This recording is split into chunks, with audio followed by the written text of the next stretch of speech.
నిన్ను పోషించడం నా వల్ల కాదు నైనా. ఒకటి సావనైనా సావు, లేదా ఇంట్లో నుంచి బయట వెళ్ళు. ఒంట్లో ఓపిక లేదు, నేను బయటికి వెళ్తే సోపు సరిగ్గా కనపడడం లేదు. బయటికి తెరివేసి ఎట్ట బతికేదినైనా. బతకపోతే సావు. ఇలాంటి కొడుకులు ఇప్పుడు కూడా ఉన్నారు. ఇంట్లో నుంచి తల్లిదండ్రులు తెరవేసి ప్రశాంతంగా బతికే వాళ్ళని ఎంతో మందిని చూసినాను నేను.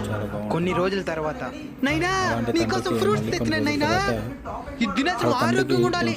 ముందు జ్యూస్ తెచ్చి తీసుకొని వస్తాను. కొడుకు దొంగ ప్రేమ చూపిస్తాడు. తాత మొన్నటిదాకా సాగమంటాం లేడు, ఇప్పుడేమి ఇంత ప్రేమ చూపిస్తున్నాడా?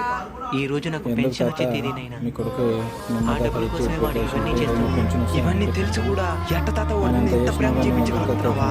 కన్నవాళ్ళం కదనైనా. కొడుకు కఠినంగా ఉండలేకపోతే కొడుకు ప్రేమ మా నాటి ముస్లిం వాళ్ళందరూ బతుకున్న మీ పెళ్ళిళ్ళు చూసి చచ్చిపోవాలని ఎందుకు ఆశపడతామో తెలుసా అని నేను? చెప్పేసి అని అంటాడు. మేము సచ్చిన మిమ్మల్ని చూసుకోవడానికి ఒక తోడు ఏర్పడిందని ప్రశాంతంగా చావడానికి. ఎందుకంటే అలాంటి ప్రేమ ఎప్పుడు దొరకదు. తల్లిదండ్రుల్ని బతుకున్నప్పుడే బాగా చూసుకున్నైనా చనిపోయిన తర్వాత చూసుకోవాలనుకున్నా Please comment, subscribe.